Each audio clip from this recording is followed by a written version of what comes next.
चलिए स्टूडेंट, हम लोग क्वेश्चन नंबर 5 को सॉल्व करते हैं। देखिए क्वेश्चन नंबर 5 में क्या कहा जा रहा है। क्या परिमाप 80 मीटर तथा क्षेत्रफल 400 मीटर के एक पार्क को बनाना संभव है? यदि है तो उसकी लंबाई और चौड़ाई ज्ञात कीजिए। तो चलिए स्टूडेंट, हम लोग पार्क बनाते हैं, देखते हैं बनाना संभव है या नहीं है। तो हमें क्या दिया गया है, यहाँ पर जो परिमाप है कितना दिया गया है, परिमाप 80 मीटर दिया गया है, क्षेत्रफल 400 मीटर स्क्वायर दिया गया। चलिए लिख लेते हैं, दिया है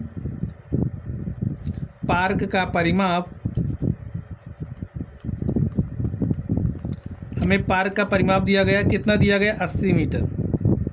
और जो क्षेत्रफल है लिखिए, पार्क का क्षेत्रफल इज इक्वल टू कितना दिया गया 400 वर्ग मीटर दिया गया स्टूडेंट। ठीक है, यहाँ पर आप लोग एक बात समझ लीजिए, ये जो पार्क है इस पार्क की लंबाई को हम मान लेते हैं x है, और ये जो पार्क की चौड़ाई है इस पार्क की चौड़ाई को हम मान लेते हैं हमारा y है। ठीक है, तो यहाँ पर मान लीजिए, माना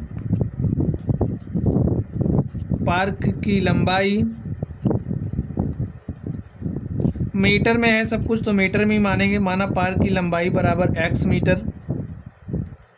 तथा पार्क की चौड़ाई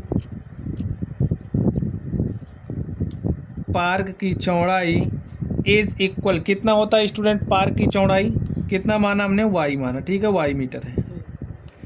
अब यहाँ पर ये जो पार्क है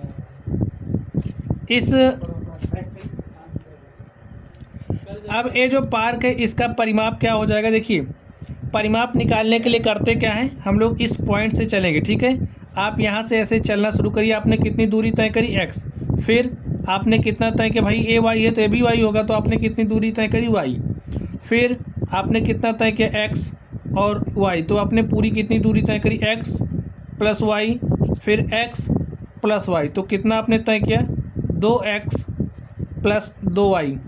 तो यहाँ से twice times of x plus y, यही ये जो पार्क है इस पार्क का क्या हो गया, परिमाप हो गया। तो और आगे ध्यान से देखिए, चलिए फॉर्मूला अप्लाई करते हैं हम लोग, जो दिया उसको लिख लेते हैं। लिखिए, पार्क का परिमाप,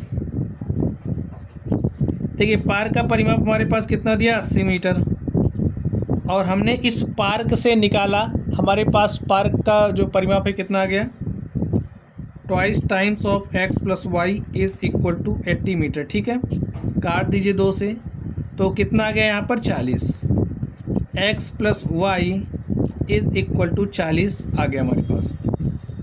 अब इसको आप मान लीजिए क्या है, हमारा समीकरण नंबर 1 है। चलिए अब आगे देखिए हमें क्या दिया गया है, क्षेत्रफल। तो लिखिए क्षेत्रफल कितना दिया गया है, 400 वर्ग मीटर दिया गया है।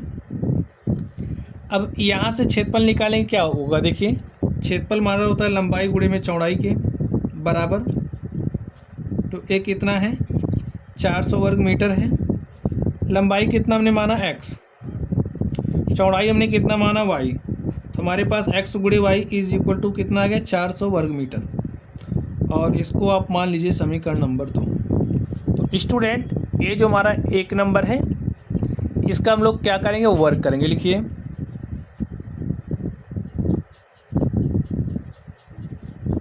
समीकरण 1 का हमें x और y का मान निकालना है, तो समीकरण 1 का हम लोग क्या करेंगे, वर्ग कर दीजिए। देखिए क्या हो जाएगा, x प्लस वाई का whole square is equal to, यहाँ पर क्या हो जाएगा 40 का स्क्वायर होगा। और स्टूडेंट यहाँ पर ये जो हमारा x प्लस वाई का होल स्क्वायर है, इसको हम क्या लिख सकते हैं, आप लोग देखिए, इसको हम लिख सकते हैं x माइनस वाई का होल स्क्वायर, और यहाँ पर plus 4xy is equal to 40 का स्क्वायर, ऐसा हम लिख सकते हैं। इसको हम ऐसा लिख सकते हैं।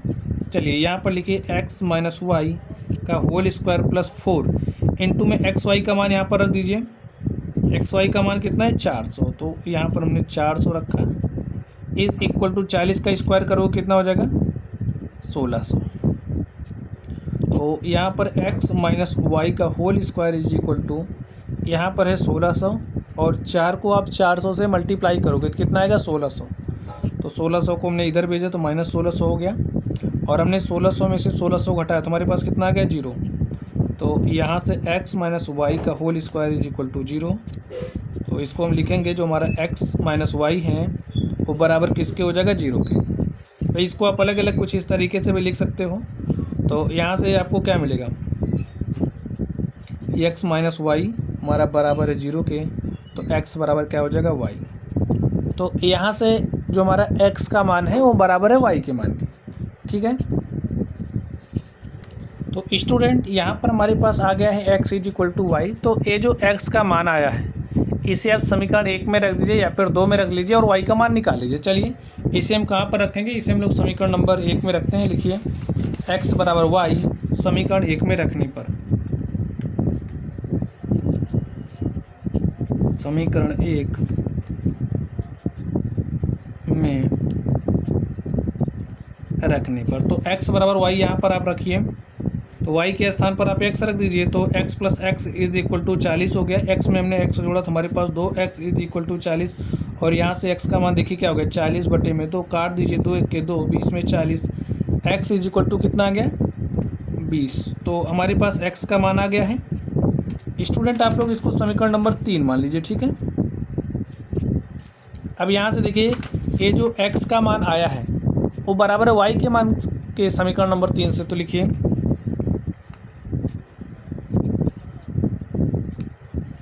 समीकरण 3 से, तो समीकरण 3 से क्या हो जाएगा x बराबर y है, तो y बराबर कितना हो जाएगा, x के स्थान पर 20 रख दीजिए, तो y का मान हमारे पास आ गया 20। तो हमें पार की लंबाई और चौड़ाई बतानी थी, तो लंबाई हमारे पास कितना आ गया 20 मीटर, चौड़ाई हमारे पास कितना आ गया 20 मीटर, ठीक है। तो लिखिए अतः पार की लंबाई x is equal to 20 metre तथा पार्क की चौड़ाई y is equal to 20 metre है, ठीक स्टूडेंट। तो इससे आप लोगों ने क्या समझा, भाई लंबाई चौड़ाई बराबर आ गई, तो ये जो हमारा पार्क है ये कैसा है वर्गाकार है, ठीक है। तो इस तरीके से जो हमारा क्वेश्चन नंबर 5 था हमने इसको सॉल्व कर लिया है। तो चलिए आप लोग पढ़ते रहिए, धन्यवाद।